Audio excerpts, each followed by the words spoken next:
हाँ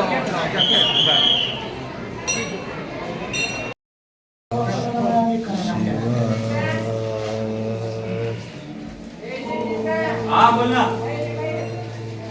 हेलो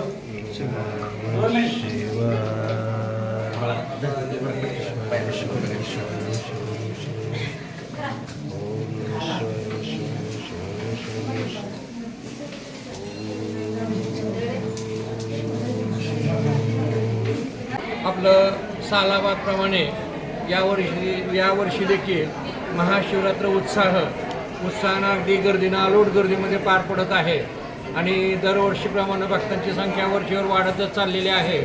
त्यामुळं आमचे ट्रस्टी माननीय श्री परदेश साहेब यांनी नियोजन केलेलं आहे सर्व बारीचं वगैरे सर्वांचं. आणि माझ्या माहितीनुसार त्यांनी अगदी 2 दिवसापूर्वी देखील आपल्या जनसामान्याला आवाहन केलेलं आहे डिजिटल मीडियाच्या माध्यमातून. कृपया सर्वजण कृपया एका रांगेने दर्शन घ्यावं, शांततेत पार पडावं. आम्ही देखील त्यांच्या वतीनं सर्वांच्या वतीनं हीच विनंती करतो की प्रशासन आपलं मंदिर व्यवस्था असेल, आम्ही पुजारी मंडळी असतील, आमचे व्यवस्थापक मुळे असतील, आमची सर्वांची एकच अपेक्षा आहे की भक्तांनी आज कृपया सर्वांनी लवकर आटपतं घ्यावं, जेणेकरून आपला वाचलेला वेळ हा इतर भक्तांना दर्शनासाठी कामी येईल. एवढी आपल्या माध्यमातून मी सर्व जनसामान्याला भाविक भक्तांना विनंती करतो.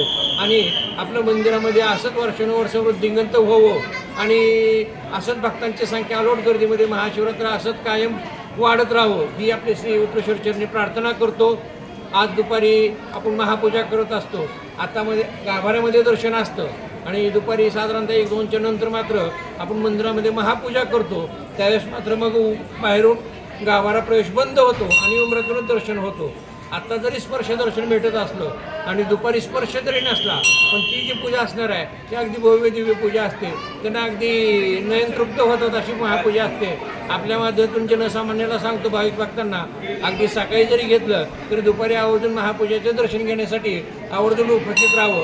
फक्त सर्वांनी आमच्या परदेश साहेबांनी विनंती केल्याप्रमाणे सहकार्य करावं, लवकर आटपतं घ्यावं, आपला वेळ कमी घ्यावा मंदिराचा, जेणेकरून आपला वाचला वेळ इतर भक्तांना कामाला येईल. एका व्यक्तीने 10 मिनिटं घेण्यापेक्षा 10 व्यक्तीने 1-1 मिनिटं घेतलं तर तेवढंच सर्वांना दर्शन लाभल आणि तेच पुण्यप्रद आहे आजच्या महाशिवरात्रीच्या योगावरती.